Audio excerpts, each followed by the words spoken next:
What's up, Rapids fans? And on this week's edition of The Rundown presented by Dick's Sporting Goods, the Rapids get a late winner against Austin FC on the weekend, but they're going to be off this next week due to Leagues Cup, and then we're going to welcome the youngest player to feature for the Rapids first team, Nathan Tchoumba. So let's get into it.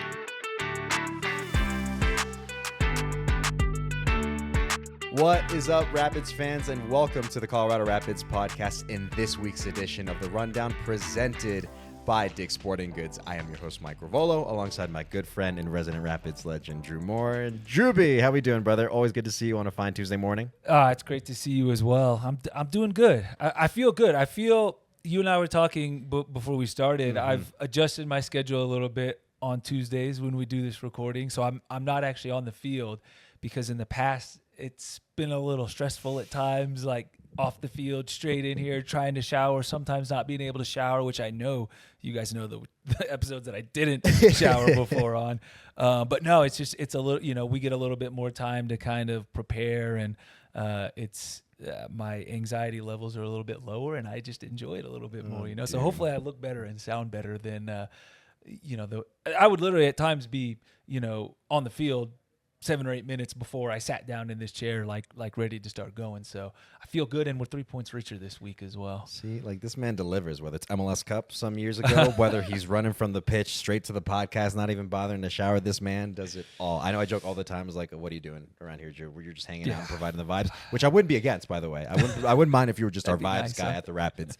But no, Drew does quite a bit at the club, and that's putting it very lightly. So something obviously we all appreciate, having a club legend. Well, I enjoy it. I appreciate you saying that. It means a lot to still be in several roles, and this being one of my favorite ones. It's nice to be able to put the kind of time and energy and passion into it that I think we both enjoy doing, and hopefully everybody else enjoys it as well. Spoken like a proper pro, man. Like he just knows what he's doing, man. He doesn't like just speak to the cameras or hype up for the people. Like that's just Drewby. That's Drewby to a T. So that's why we love you, brother. Thanks, so it's Mike. Nice to know that we can have you to ourselves in a sense on Tuesday, so that you're a little more relaxed, easy going. Yes. The vibes are pretty good coming off the weekend, as I they would should say. be. As they very well should be. I'd say we just get straight into it, dude, All right? right? Let's go straight into it. So let's look back at the match that we had this weekend against Austin FC. As you can see here, Rafa Navajo leading the team, wearing the captain's armband on the night. The first time these two sides take each other on in 2026. And Drew, we're going to take it pretty early on the first half here. Rapids with a corner kick, just attacking the Austin goal early on. Early and often, really in both halves, but the start of the game, a bunch of corner kicks, ball cleared off the line. Georgie Manungu almost getting a goal there. It was a great start to the half. Moving to the 24th minute, Drew, Austin. There was a handball outside the box. Austin had a free kick. Nico was big in this moment here. Yeah, Nico, we've become accustomed to watching him make big saves in big moments, and he trusts his wall on this one. Doesn't guess, stays patient, comes up big in still the early stages of the match. Moving to really the first 30 seconds of the second half here, Drew, like the Rapids just getting after it, putting Georgie Manungu through, but Brad Stuver's up for it. Georgie was a problem for Austin FC's right-hand side all night long, and what a little ball this is from Rafa Navajo, just a little around the corner there. And Georgie, I think maybe just a little wide on his last touch there. Stuver stands up big and makes the save. Well, we're going to fast forward to basically the very end of the match, Drew, here in 90+1. Shot from Darren Yappy here, 50-50 ball there. Rafa Navajo first to it, earns the PK. Yeah, great play from Darren Yappy, but this is Rafa being Rafa, from earning the penalty to then stepping up in a big moment in the 94th minute, scoring the penalty, taking his shirt off, throwing it up in the air.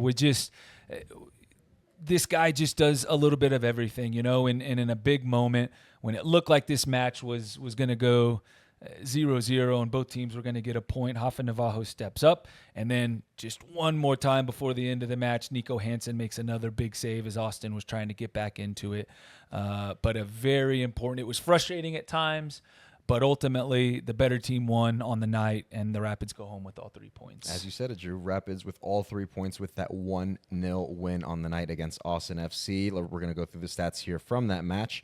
With shots, starting with shots, 23 for Colorado versus the 9 that Austin had on the night. Shots on target, 8 for Colorado, 8 for Austin. Corners, 11 for Colorado. 4 were like very early on, Drew, but 0 for Austin. And then finally, in terms of possession, 64% for the Colorado Rapids and 36% for Austin FC. So a good win, Drew. But overall, I would love your thoughts as always on the match. What did you make of that match between the two sides? Those stats are crazy, by the way. That's the sign of domination. Obviously, we would have loved it to have been 2-3, 4-0, which it very well could have been. But we'll take 1-0 any day.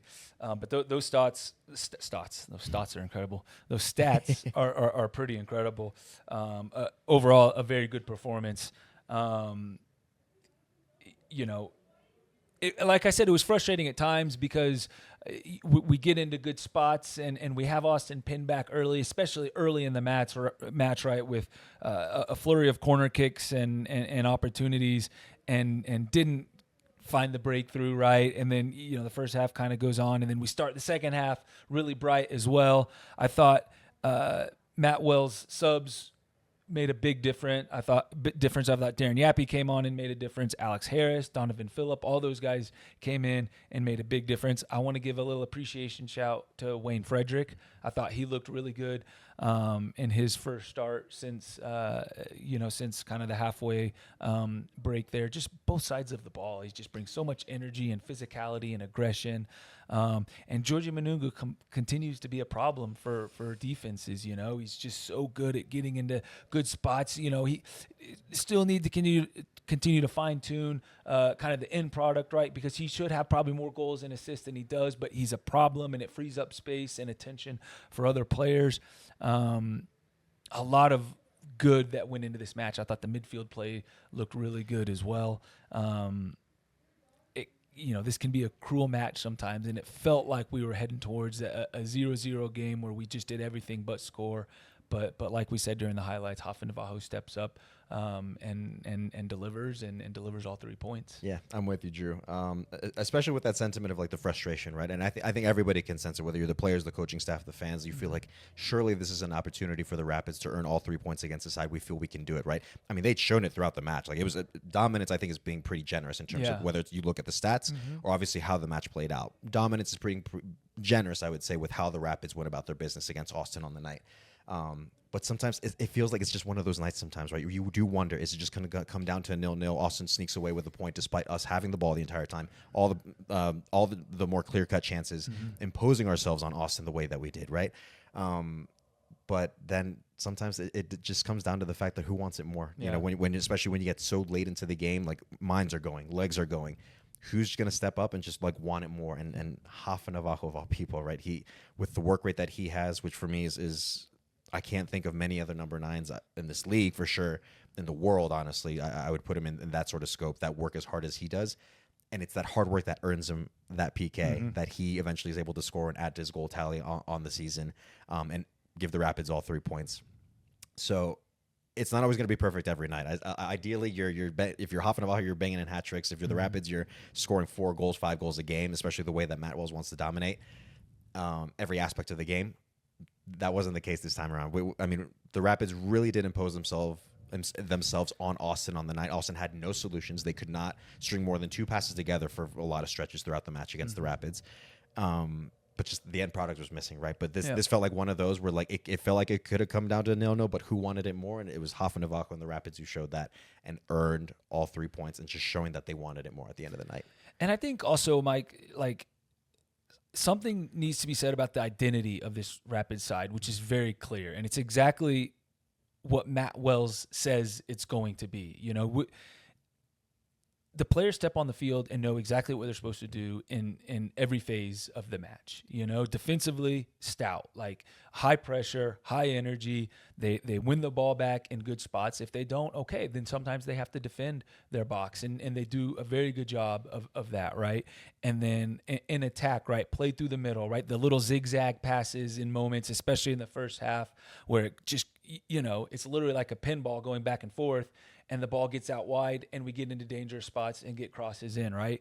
Like there's an identity that this group, you can tell when they're on the field, they know what they're supposed to be doing at all points of the match. And that's powerful. That doesn't always happen, right? There's been moments I remember in my career where I'm on the field. I'm like, what are we supposed to be doing right now? You know, and that's not this side. That's not Matt and his staff have a very clear picture of how they want this team to play, and the players go out and do that.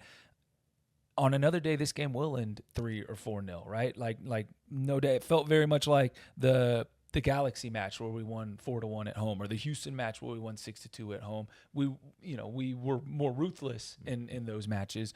Not on this night, but we did get the goal that we needed to. But there's just a clear identity and focus with this side that's fun to see and important to see, I think. Yeah, I think that's something people can't really pass by because Drew, you're talking about you playing at the professional level and you stepping onto the pitch with your teammates and all of you are wondering what exactly are we doing.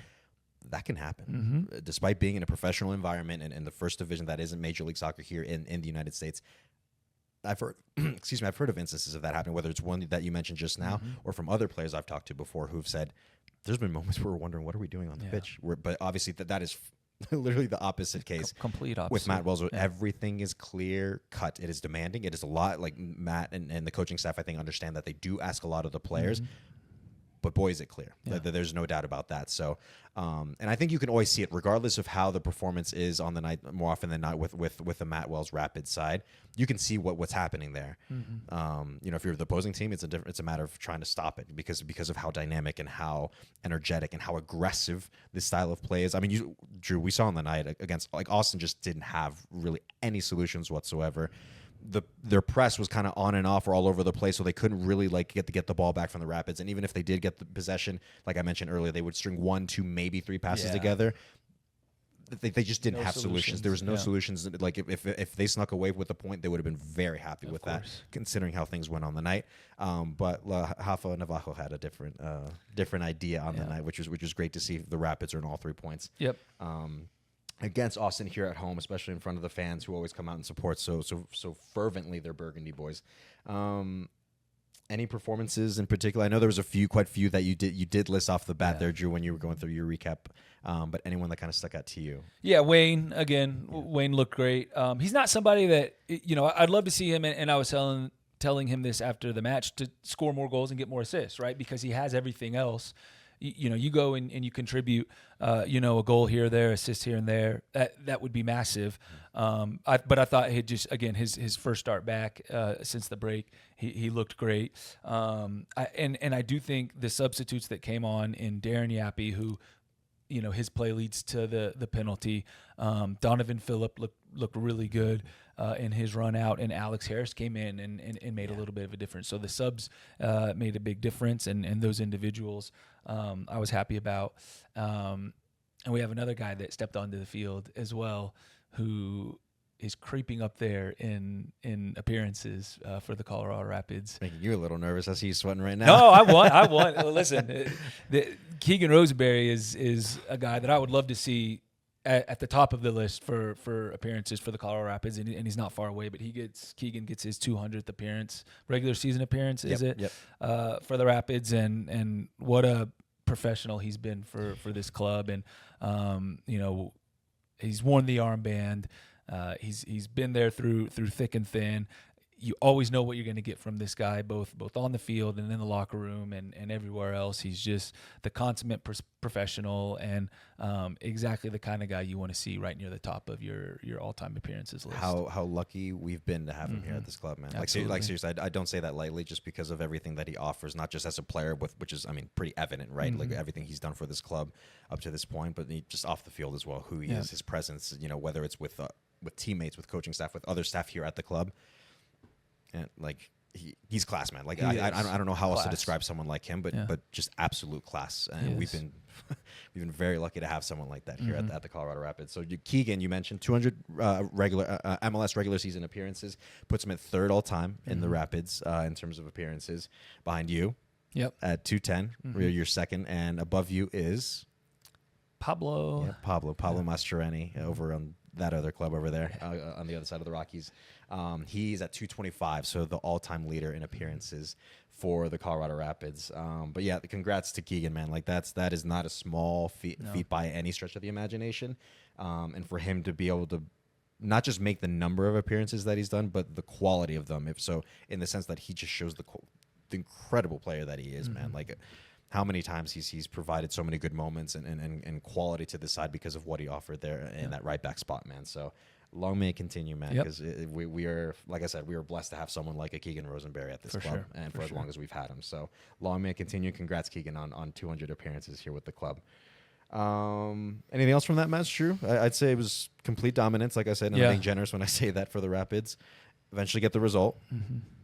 A few things to work on, but I think, again, that's every game, right? That's the situation with every game.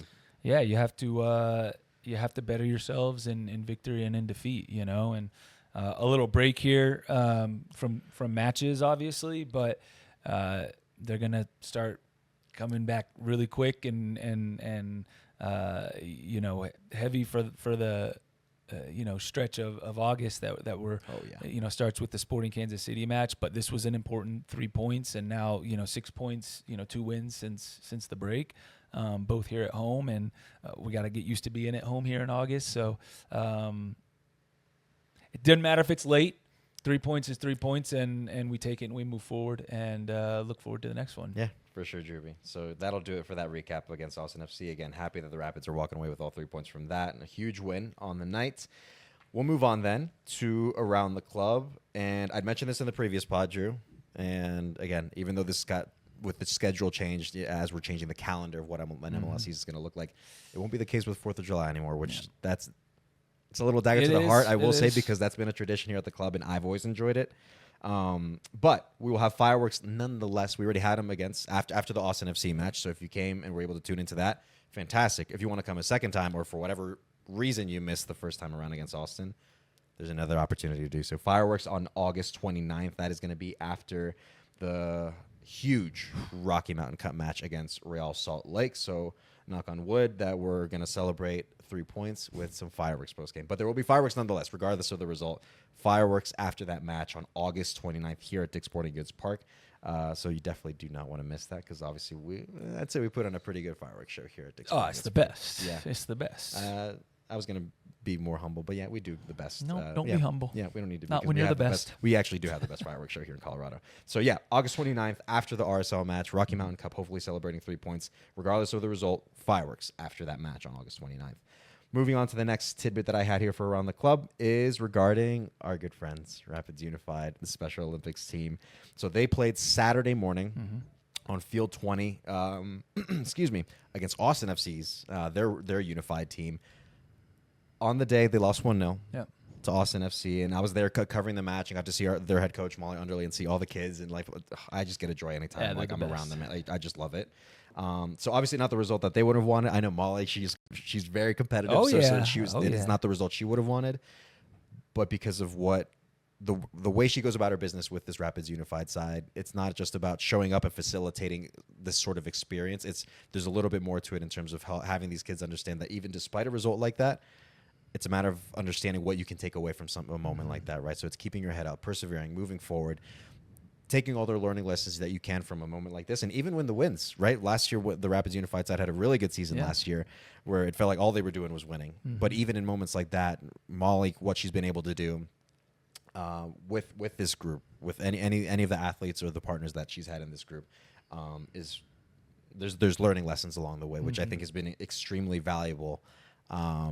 For the athletes, for the partners, and obviously I think for everybody, for all of us to pay witness to that as well, the job that Molly has done with his team. And so the result didn't go the way that we would have liked, but nonetheless, again, I will say over and over again that I just love being around this Rapids Unified side, because they honestly, all they do is just bring nothing but joy to us, man. They really are, like I said it on the last part, we could win 10 MLS Cups. I would say this is still the very best thing that we do and will continue to do at this club. Yeah, couldn't agree more, and they're just so much fun to be around. And I'm glad you highlighted Molly, because she's just been such an important person in this club. Not just for that group, but the club overall. And anytime I see her, at matches, walking around the stadium or whatever, she's got a smile on her face, and I take time. I'm usually in a hurry on match day, because I'm flying around, but I take a couple minutes to give her a hug and say hello because of just the positivity that she brings herself, but also that she sheds on her group and the club as a whole. Molly is incredible, and we can't thank her and enough for the energy that she puts into it. Yeah, man, it's plenty of it, and it really does show. So that is, well, there's still one more match for Rapids Unified actually coming up, right? Mm-hmm. So obviously that result didn't go the way they wanted to, but trust me, they've got their eye on this next matchup coming up, which I just mentioned just now. Yeah, we all do. August 29th, Rapids Unified. It's not just the first team playing RSL. It's going to be the Rapids Unified side also playing Real Salt Lake's Unified team on the day. So, and that is going to decide Rocky Mountain Cup for this season for the Rapids Unified side. Hopefully walk away with the win. Hopefully keep Rocky Mountain Cup. Let's keep in mind that they're still the Rocky Mountain Cup champions. So it's worth noting that over and over again, repeating that over and over again. But yes, on August 29th, my goodness, my throat is killing me right now. Rocky Mountain Cup for Rapids Unified will be decided on August 29th. So make sure everybody comes out and supports our very, very wonderful Rapids Unified side led by Molly Underley. But again, regardless of the result, dude, you'll have a blast. Yeah, it's all about just having a good time, especially with Rapids Unified. You can't help but have a good time with Rapids Unified. I'll say that much. So just those couple tidbits that I had for around the club, especially with heavy emphasis on our Rapids Unified side, because we love them, man. Mm-hmm. We absolutely love them. So with that, we'll move on to a couple things here that we were looking at. Player transactions, because well, from the last time that we had the pod, a couple things, or at least one thing in particular that did come up here, was regarding a new signing with Yousef Maziz, who joins over from the Belgian League, is an attacking midfielder, signed with the Colorado Rapids through the 2027-2028 season with an option to extend for the 28-29 season. So anything that you've been able to see from Yousef so far, Drew, ever since he's gotten to Colorado? Yeah, we haven't been able to see him a whole lot because he's got to train on the side a little bit, and with the governmental transactions, whatever it is, but seems like a top person, somebody hungry, ready to come in and do all the things that the little things that you have to do when these moves happen. But he's played in Europe for his entire career and seems like one of those attacking players that wants to go and score goals and get assists and create things, So I think Yousef is going to be a player that will fit in really well with players like Paxton Aronson and Rafa Navajo, and then the wingers as well to kind of tie everybody together there. It sounds like he's the kind of player that wants to press and wants to play a high energy style.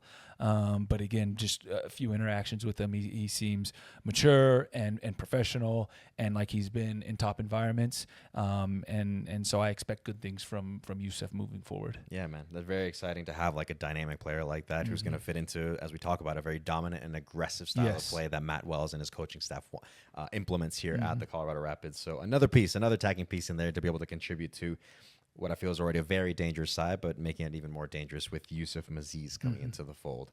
And then one other player that I wanted to touch base on, obviously. So this is nothing official, right? So this is more just an acknowledgement because it's hard to ignore regarding our friend Lucas Harrington, who we've had here on the pod.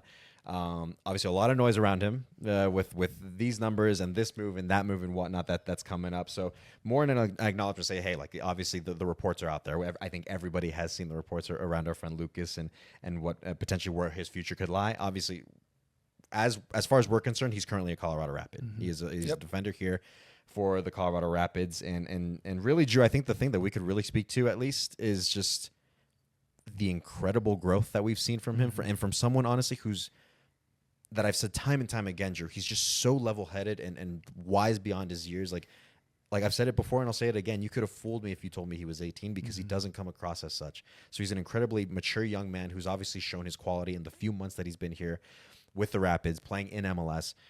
We mentioned him being in a World Cup. I mean, Drew, I think there's endless things we could say about someone like Lucas who's shown just what he is and who he is really, which is a top-class person and player. Yeah, I think both on and off the field, like you said, well beyond his years, 18. I can't believe that, honestly. And it's interesting, like Lucas in preseason, the coaches we'd get together after each session or each day and kind of talk about the players. And it was like, who was your top player of the day, or, who stood out? And Lucas was mentioned like every single day. And it was just, maybe we didn't, we weren't expecting it. Maybe we didn't know quite, what he was going to be. But man, like from day one, it was just like, this guy stands out because of his communication, because of his calmness, and just the way he carried himself was just so mature for his age. We thought, we were going to have somebody that we were going to have to be on constantly and to, critiquing constantly. Now, with that being said, I think the coaching staff had done a great job of continuing to, put pressure on him and critique him in the right way. But what stands out to me about Lucas in this first half of the season is, number one, yes, that maturity carries over on match day. And number two, he doesn't make the same mistake twice, right? All players make mistakes or errors on the field. He's not going to repeat those, at least not for the rest of that match, but probably not for 5, 6, 7, 8 match stretch, and he just continues to learn every single day, both on the training field and on the game field. His passing ability is way underrated. You see the assist he got against Inter Miami, at the Broncos Stadium to Darren Yappy. His calmness, his communication, his organization, just everything was top, and it just got better, as this season has gone on, and it's just so impressive to watch. He's got a bright future, does Lucas Harrington. Yeah, man. Yeah, I mean, if things were to pan out right, if things were to happen and play out in such a way for Lucas, I don't think it would surprise us in the very least if he were to move on and do these things. But as far as we're concerned, Drew, because obviously we don't have any insider information. The most, it's just more, this is an acknowledgement knowing that there's quite a lot of noise around Lucas right now. Yeah. Is this going to happen? Is that going to happen? Will he go here? Will he go there? As far as we're concerned, as far as we even know, Drew, he's here. He's a Colorado Rapid, right? And hopefully for a little longer, because we just spoke to the fact that we're so fortunate to have someone like that. And again, not just as a player, but as a person, right? And something that I think we take a lot of pride in terms of who we bring into this club on the player side, and focusing not just on the ability that they bring on the field, but the quality of person and human being that we have off the field as well, right? So obviously we could go on and on about in terms of our praise for Lucas and how he's been ever since he's joined the club, man. Ever since we've seen him preseason and the day-to-day in the locker room, on the training pitch, on game days for fans to be able to watch and appreciate him. So again, more of an acknowledgement there, just considering all the noise around Lucas. But as far as we're concerned, Drew, he is still a Colorado Rapid, and we're hoping to keep it that way for a good little while longer. So really, that's all I had for the player transaction side of things. And I'd say that takes us straight into a pretty interesting off the pitch this time around, Drew. We're going to go off the pitch with the youngest player ever to feature for the first team, for the Rapids first team, in Nathan Tchoumba. So I think you guys are going to enjoy this one. Let's get into it. All right, everybody, we're going to go off the pitch here with none other than Nathan Tchoumba, midfielder Nathan Tchoumba. Nathan, how are you, man? Good to have you here on the podcast with us. Yeah, I'm good. I'm excited. I'm excited. Yeah, well, we're excited to have you, man. Thank you. Man, on the younger side, in terms of the players that we've had, because this is a guy who, Nathan, you've come through the ranks here at the Colorado Rapids. Yeah. I mean, we're talking the Futures program, the academy, featuring in the second team, the first team. We're going to get to all that in just a bit. But looking back at your path so far, which has been incredible, Nathan, what stage of that path do you feel has kind of shaped you the most to lead you up to where you are at this point? That's a good question. I feel like when I was a U16, coming into my U16 year, so maybe last year, I think that was probably one of the most important years of my career so far. I just feel like getting into R2 for the first time, being around the first team, I think that was probably the most important time of my career, and it shaped really a lot of this season, where I am, but also like what I want to do in the future, where I want to go. So I'll definitely say my U16 season last season. For sure, man. I mean, that's impressive. I mean, kind of maybe building on that a little bit in terms of realizing the dream of becoming a professional footballer, professional soccer player. Do you recall that moment when you were like, oh, this isn't just a dream. Like, I feel like I can actually make this a reality for myself. Yeah, I feel like I never really believed that like, I couldn't do it, like I couldn't become a pro, but it also just felt so far away all the time. And I think when they first offered me the contract, I was kind of like in disbelief because of how early it came, you know. But yeah, it happens fast. It all happens fast. If you work hard and your coaches believe in you, then yeah, you can achieve anything. Speaking of coaches, Tchoumba, and you've been in the Rapids system for a little bit, and there has been and are some really good coaches and mentors here in the Rapids system as well. Is there one that stands out to you that has kind of helped really push your development? I think all of them have, so much. I'm so thankful for all of them. But I think I spent the most time with Coach Keon, the U16 coach, because I was playing up as a 14 with him for a little bit. And then last season, I spent a lot of time with Coach Keon. So he's definitely helped me a lot. I think some of the things he said I didn't like sometimes, even recently in the last year. But he's helped me so much. I wouldn't be the player I am without him. That's good. Keon's just telling you those things because he wants to push you. You know? He's sure. a great coach. Keon's awesome. I'm glad he's getting some love here. Hey, love that. On the other end of the spectrum, if there was a futures kid who came up to you and asked, what does it take to be in the position you're in right now, what advice would you give him?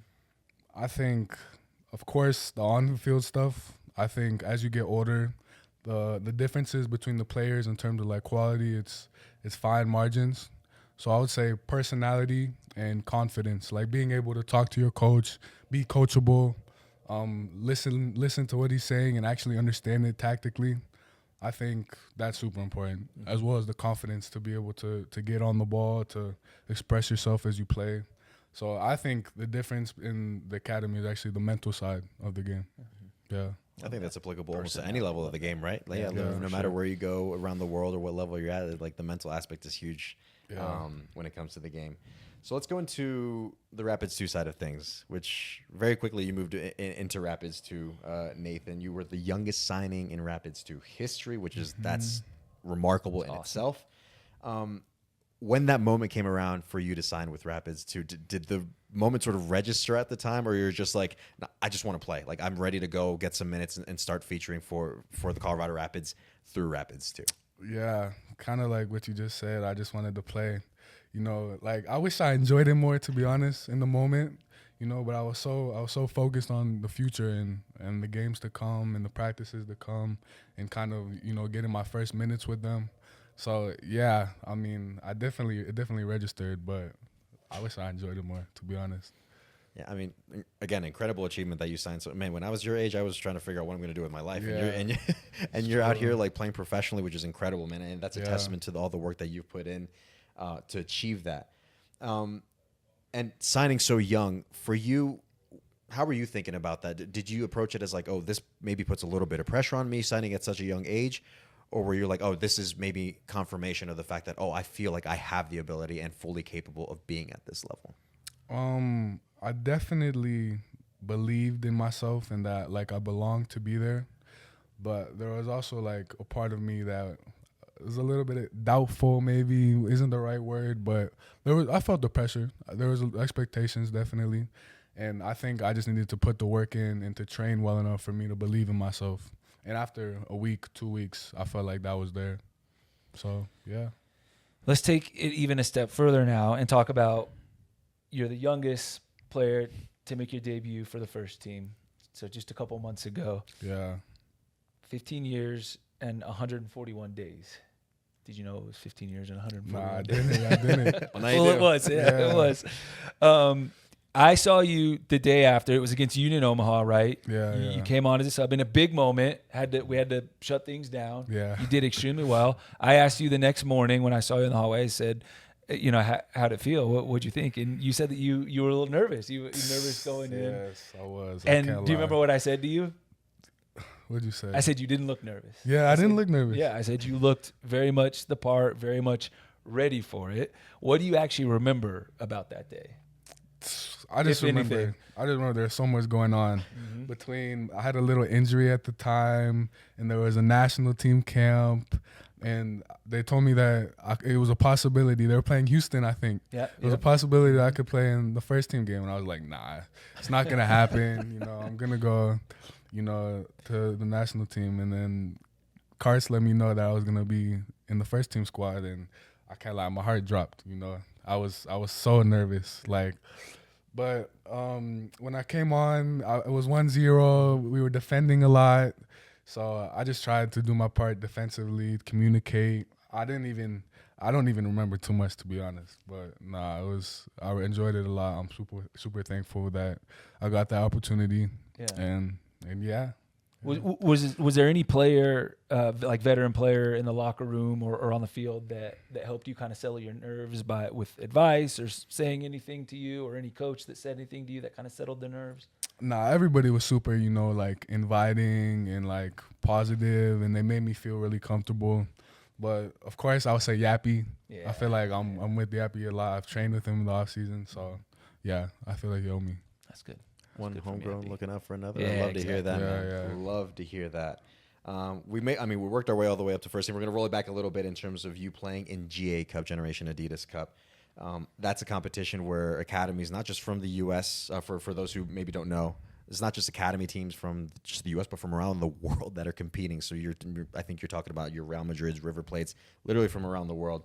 What was that experience like for you, man? Because I can only imagine what it's like to take on, obviously, different teams, MLS academies, but academies from different places, different countries. You get to see and observe and experience the game in a different way when you're playing against these different teams. So what was that experience like for you playing in GA Cup? Well, this year was my third GA Cup, so I felt like I was pretty settled down. I knew what the gist was. I wasn't too nervous. And obviously, I was a homegrown, and I was with my age group. So I kind of just tried to, lead by example. Tried to give the team confidence in the play and make sure that everybody felt comfortable. And yeah, we did pretty well. I think we made it to the round of 16. We lost to the team that won it. So I always enjoy GA Cup. It's a great opportunity to play against teams from different countries. So it's always great, GA Cup. And seeing how some of these other teams from different parts of the world play. Mm-hmm. Did it change your view on the game a little bit? Were there certain things maybe you picked out from some players and some teams that you saw, maybe I could add a little bit of this to my game, because this is something I've never seen before here in the U.S. or within MLS? Honestly, when I'm playing, I only see numbers, maybe how they press, how they defend, how they attack. I don't really see it nothing's really different from the MLS. It's all kind of the same gist. So nothing was completely different from what I've seen before. He's seen it all. Yeah, dude. Yeah, He's been there, done that. But no, actually, I don't feel like anything was something we haven't That's good. seen. Yeah, that's good. I think that means that you're being prepared well here, right? Mm-hmm. You're in a great environment, so that's a good sign. You've also been, Tchoumba, called into U.S. camps, right? U.S. youth national team camps, which is amazing. What's it like getting that call to represent the U.S., and how is that environment maybe then different from being here with the Rapids? It's always great getting caught up to your country. It always means a lot. Obviously, when you go to camp, it's a week. You try to give the coaching staff the best impression that you can off the field, on the field. Just give everything you have, make a good impression, and when you play the games, kind of the same thing, because it could be the last time, every time. Mm-hmm. So enjoy it, give everything. That's what I would say. Love it. Kind of you already like a full-fledged pro, veteran pro, how you're approaching everything, man. I love to hear it. In terms of, obviously when you go to these youth national team camps, you get to see players from different parts of the country, even who are coming from different parts of the world, depending on what club team they're with.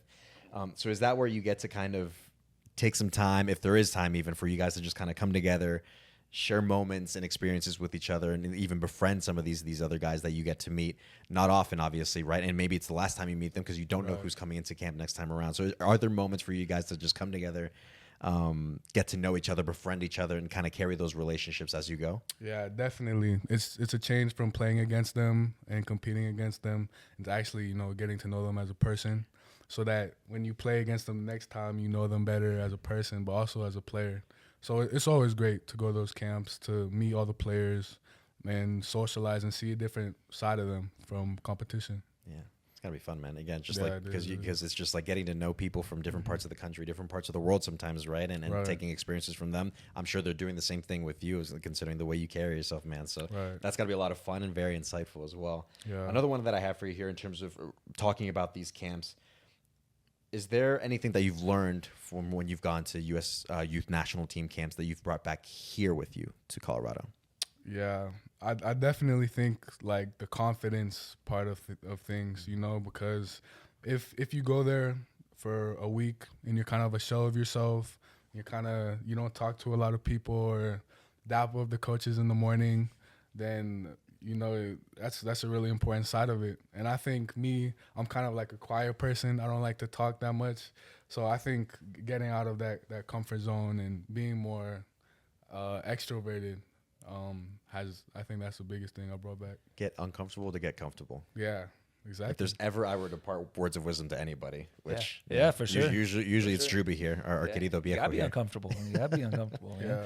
Is there a camp or a moment with the U.S. that sticks out to you that you remember that was special, or that taught you something, or that you'll carry with you so far? I mean, I haven't played that many games with Yeah. them so far because I'm still a U17, so I haven't had that many games. But maybe in the championship, in the semifinal against Panama, we won in penalty kicks. I feel like that was the first like real win that felt important with the national team. So I would say that one. Did you take a penalty? Yeah, I did. Did you man. score Of it? course. Yeah. Why did Hey. you say that? What do you mean? Oh, I had to pull that out of you, man. yeah, I know. Nah. True. Were you nervous? Nah, I wasn't. Oh, I wasn't there you nervous. go. I wasn't There you nervous go. for the pen. Ready to go. I Cool, love calm, it. collected, man. What he does is, man? He is. Man, that's impressive. All right, we're gonna get ready to wrap up here, Nathan. But we had a few fun questions for you just to close out the interview. I'll start here with the first one. What's one thing on your soccer bucket list that you haven't checked off yet? Ooh, that's a really good question. Soccer bucket list. I think making the playoffs was one of my goals, but I don't want to say that. My soccer bucket list. Maybe a goal. I haven't scored a goal. I haven't scored a goal this season, so I definitely want to score a goal before the season ends. Spoken into existence, so you heard it here first, everybody. Yeah. Maybe Goal. two. 2 goals Yeah, 2 goals. before the end of the season. Okay. Yeah, okay. Get I your first that. one. Okay, Yeah. we got it. Get the- we get got the it on first tape. one. The second one will come after. Yeah, okay. If someone watched Nathan Tchoumba play 5 years from now, Okay. what kind of player do you hope they describe? Hopefully, they describe like a Rodri type of player. I think I really look up to Rodri. Okay. I think somebody who touches the ball 50, 60 times a game, wins all his duels, helps the team win. I think that's the most important thing for our role as a pivot. So, yeah, help the team win. A Rodri type of player. But Love Nathan that. Tchoumba, Yes. excavate. Tchoumba type of player. Yeah. Love to hear that. Last one I have for you on my part, Nathan. When you're not at training, what does a perfect day look like for you? When I'm not training. Mm-hmm. When I'm not training, I'm usually super sore, tired. But I like to hike, actually. Me and my mom like to hike. My brother will sometimes join us. But I think hiking is really nice. It's calming to kind of just be by yourself, look at nature. Yeah, I say hiking. I love that. Yeah. I try to take my boys hiking every once in a while. There's so many beautiful places to That's hike around true, here, yeah. and you can get away from it places all. to be. You got to get Yeah. away from it all sometimes. Yeah, Where do you go, that's Drew, to important. hike? So we'll just go west of Golden a little ways. Golden. Yeah. Okay. There's a couple like little like easy trails. Like I'm not trying to hike 14ers or anything Yeah, like no, that. you know? no. But like you said, just we try to go like where there, because there's a creek, there's a river, where we can just kind of get away and be in our own Yeah. thoughts and get away from it all for a little bit. Yeah, man. It's It is important. important. And on a serious note, that is important to get away Yeah. from the game sometimes. So Yeah. that's actually great that you go out and do some Yeah. hiking. Yeah. Do you have favorite hiking spots? I like the Black Canyon. Oh, in- okay. In part, I like that one. It's not too far from where we live Okay, in nice. Aurora, but I'll definitely say that's my favorite one. Perfect. I'll have to put that on my list. Last one for me then. What's one thing Rapids fans don't know about you? We know you go hiking now. Yeah. What's another thing Rapids fans don't know about you? I don't know. I don't feel like I have anything, too crazy. It doesn't have to be crazy. Yeah, I have a mini sheepadoodle as a dog. A sheepadoodle. Mini sheepadoodle. Yeah, I think that's something they wouldn't know about me. Are you a dog person? Yeah, I am. What's the dog's name? Darwin. Darwin. Darwin. How old is Yeah, Darwin? He's 5. Does he go hiking with y'all? Usually he does. Yeah. Yeah, he does. Darwin. Yeah, Darwin. Darwin. Where does the name Darwin come from? The Amazing World of Gumball. Okay. Yeah, Darwin. You guys know Darwin? Yeah. I love the inspo behind that, though. That's awesome, man. Nathan, man, we've had you here for quite a bit, but I think it was a really fun and enjoyable interview to have you, so that everybody gets to get to know you, man. I think for us it's been an opportunity to do the same as well, because you guys are busy out there grinding at training and games and travel and all this. So, and for such a young man who carries himself the way that he does, I think there's great things to come for you, Nathan. So we were super pleased and happy to have you here on the podcast for us, and obviously for our viewers and listeners to get to know you, man. So Nathan, thanks for taking the time to join us, man. Really appreciate it. Thank you for having me. I appreciate it. All right, Jerby. So we do have this upcoming week off because there's Leagues Cup play, and the Rapids will not be involved in that. But after that, next week, particularly on Saturday, August 15th, the Rapids are going to welcome Sporting Kansas City here to Dick's Sporting Goods Park. Again, after those initial Leagues Cup matches that have taken place. Like I said, Saturday, August 15th at Dick's Sporting Goods Park, 7:30 p.m. Mountain Time kickoff between the two sides. Let's do a quick look at the team comparison, Drew. So in terms of records, Sporting Kansas City, they are 4-2-12, sitting in 15th place. Colorado 7-1-10 at 11th place. Points, Sporting Kansas City have 14, Colorado have 22. Goals scored, Sporting Kansas City at 18, Colorado at 27. Goals against, 46 against SKC, Drew, and 25 against Colorado. Finally, in terms of possession, average possession on the season so far, KC, Sporting Kansas City at 44.2% versus Colorado's 55% flat. The last match the last match for Sporting Kansas City was a 2-0 loss against the Houston Dynamo. Drew, I mean, at least strictly looking at the numbers, it's been a pretty rough and daunting year for Sporting Kansas City, which, for me at least, who's been watching this league for a long time, I think back to the days with Peter Vermees when all you can think about was a stability, possession-oriented, difficult to play against on any given day in any given scenario. This feels like a far cry from what that Sporting Kansas City side was even like 10 years ago under Peter Vermees. You look at some of these stats, Drew. We cited some of them already with Sporting Kansas City, right? So at least to start, they haven't kept a clean sheet in 19 matches, so defending is a bit of an issue. To kind of insist on that point a little bit, they've conceded the second most goals in all of MLS, only behind Orlando, who has 47. Sporting Kansas City conceding 46 overall. Goals scored, 18.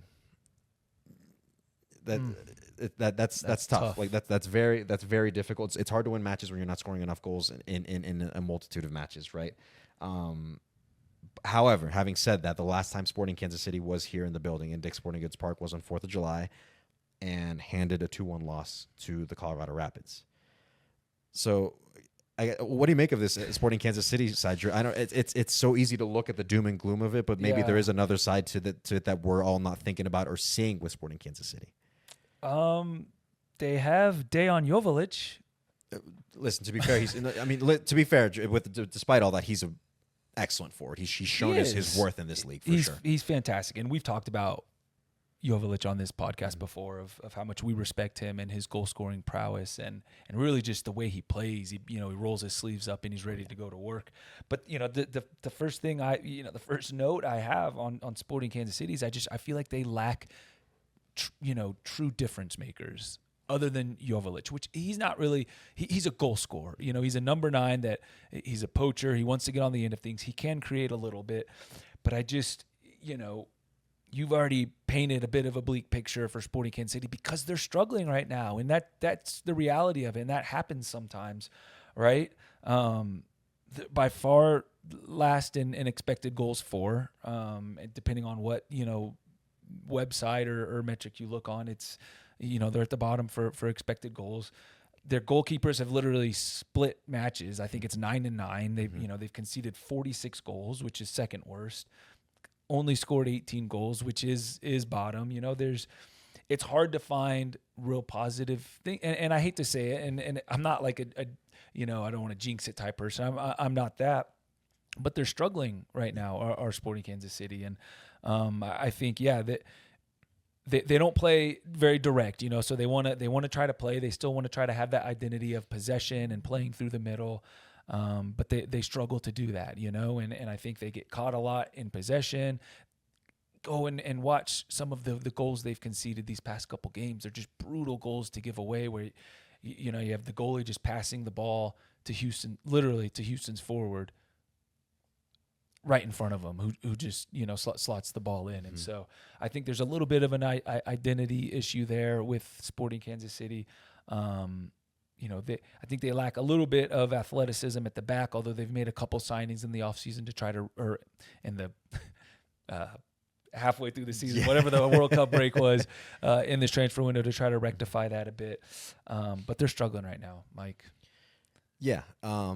But I think having said that, that's where, and we've said it over and over again on this podcast, like it doesn't really matter where you sit on the table in terms of who the Rapids opponent is. Like you have to take that match as seriously as you possibly can, because if not, you find yourself on the wrong end of result, especially against a side that we constantly keep saying, and there's evidence of it, that is just struggling. That this is far beyond what they could have hoped or expected for despite some of the transition moments that they're having with bringing in Rafael Wicki in the offseason and trying to bring in new players to try to improve the squad. Despite all that, the Rapids cannot rest on their laurels, which I don't think would happen, especially because Matt Wells on the coaching staff, they very much keep the players honest, so that I don't think that would be an issue. But nonetheless, the point stands that it doesn't matter who you play against, you have to show up and do the job on the day when that match presents itself. And we just had this. We thought Austin, they were struggling when they came in. They were, they're second from bottom in the league when they came in, and they have some identity challenges as well with an interim head coach. And we did what we had to do against Austin, right? And it could have been a lot worse than it actually was. You have to repeat that and do the same thing against a Sporting Kansas City side who are now asking themselves a lot of questions as well. All right, Drew. So I'd say we get into our usual tidbit here towards the end here in terms of things we're looking out for in particular, be it players or things, keys to the match. I will start with your opponent player to watch. I have probably a pretty good idea of who you're going to pick, but have at it, Drew. Yeah, I'm not going to go away from Joveljic when we're talking about Sporting Kansas City, and he's got 8 goals this season,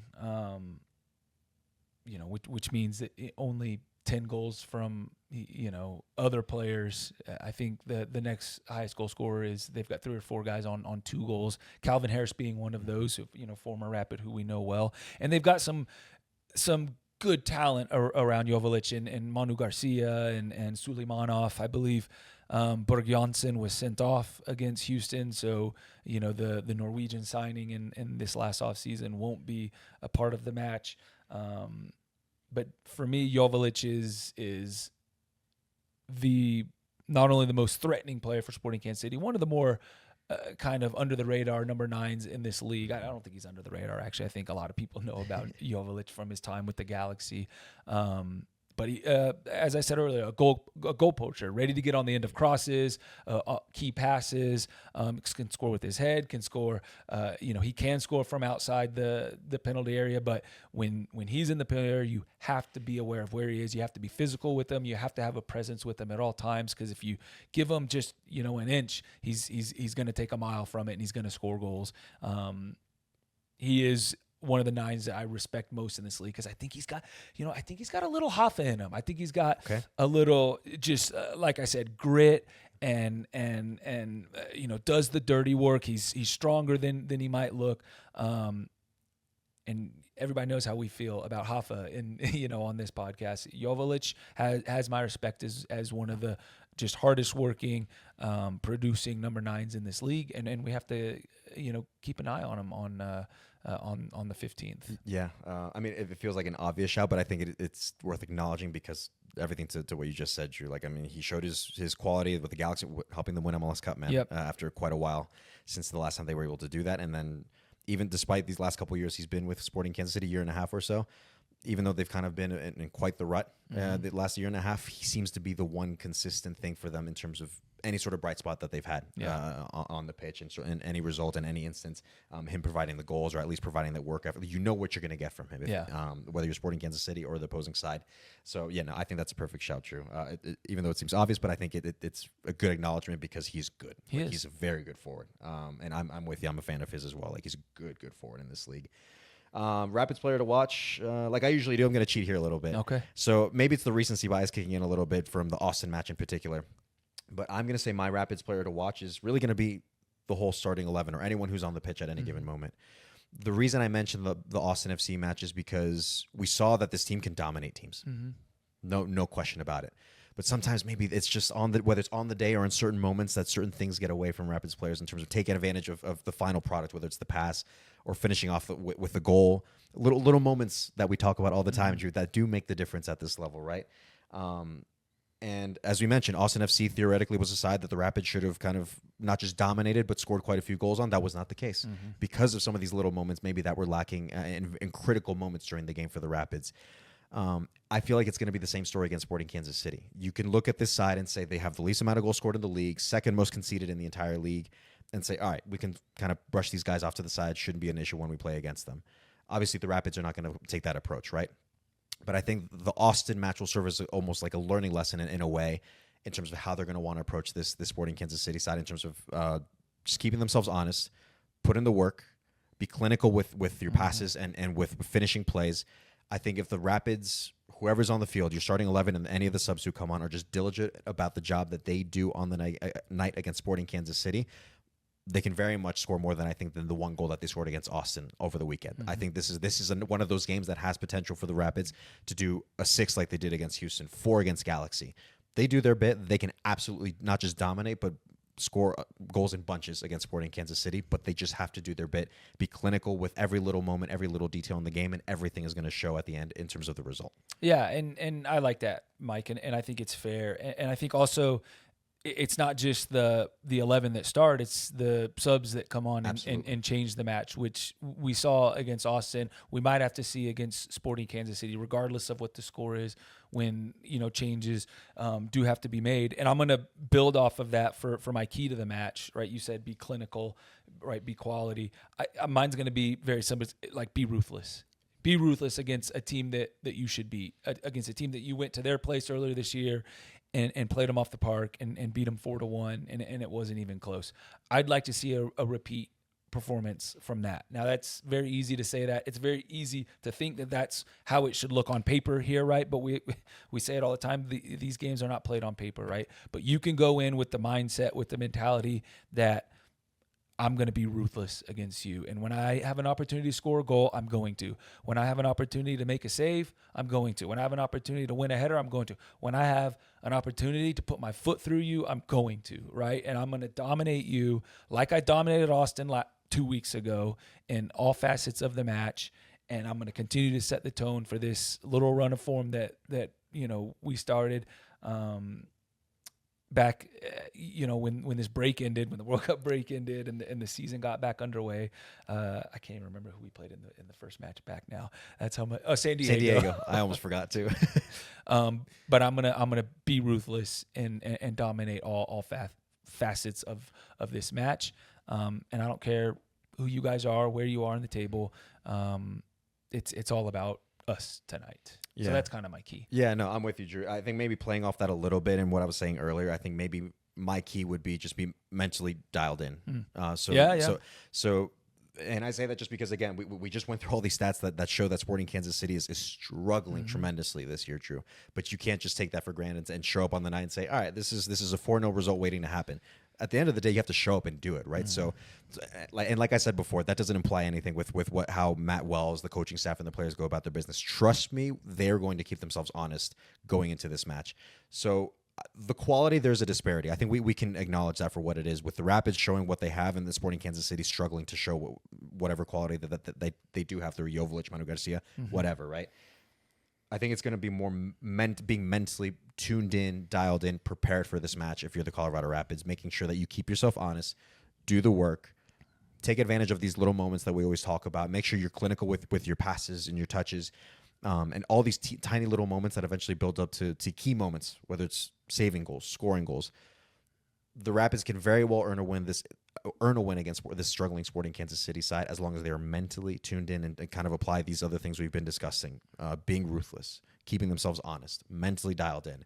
They do that, I think they can very much see this game out and earn a very good win against Sporting Kansas City and do so here in front of the Burgundy Boys faithful. So absolutely. So there's work to be done, Drew. There absolutely is For work to sure. be done. This is not a Sporting Kansas City side you can just kind of push off to the side and say this is an easy job, and it's job well done at the end of the day. Yeah. Like there's very much a match to be played here in Sporting Kansas City. They're going to show up, and trust me, they're going to want to show out and surprise the Rapids if they can. Yep. So there's no doubt about that. Yeah, and I like that. And there is no pushover match. No. There is no reason to think that, and this side isn't like that. This coaching staff is not like that. You have to show up on the day and go get the job done. So staying tuned in and being ruthless and taking care of your own business is the most important thing on days like that, where it sets up well.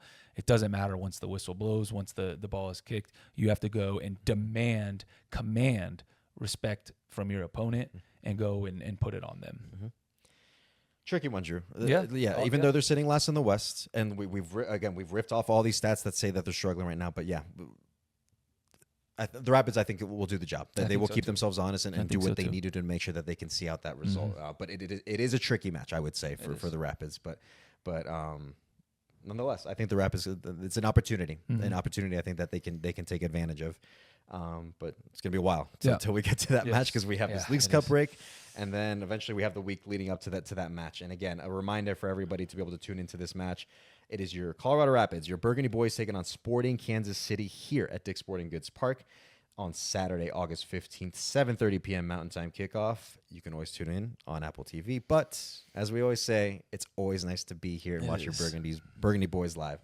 And Drew Moore and our good friend Connor Cape. Yes. Kind of making fools of themselves Yes. for everybody to see. They let us do it too. When's the next time you're going to like scarf down what did you call a hot dog before? I remember there's one pod you It's a pork missile. pork missile. That was it. Yeah, you called it a pork missile. Just for the heck of it. Like we just need to have you do it. Just like we need to like feed you at halftime. Oh, Maybe that'll be listen. your dinner. That's how we'll feed you. We'll just fine with introduce that. new food items and we'll be like, Drew, please embarrass yourself in front of Well, that's what I was thousands of doing. fans here. Yeah, that's what I was. I have no problem. I don't even need the food to embarrass myself, but the food I think just provides a little bit more. Oh, okay, he's actually doing something up there. But we haven't. That was when we had new food items and vendors and stuff. Yeah. And but so I think we should just do it for the heck I of don't it. even have to talk about the food. I'll just be eating while I'm up there doing it. I think that would be cool.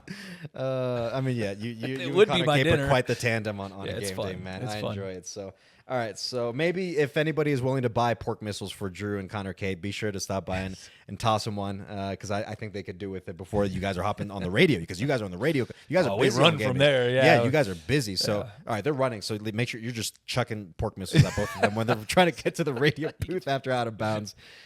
So again, a reminder, everybody, before we get going here from the pod, Colorado Rapids versus Sporting Kansas City here at Dick's Sporting Goods Park, Saturday, August 15th, 7:30 p.m. Mountain Time kickoff, where you can catch Drew Moore and Connor Cape. Throw some pork missiles at them on the day. Drew, any words of wisdom, parting words of wisdom for anybody, or are we going to leave it at that? Yeah, leave it. I'm picturing me running back to the press box with hot People dogs just checking. flying past me.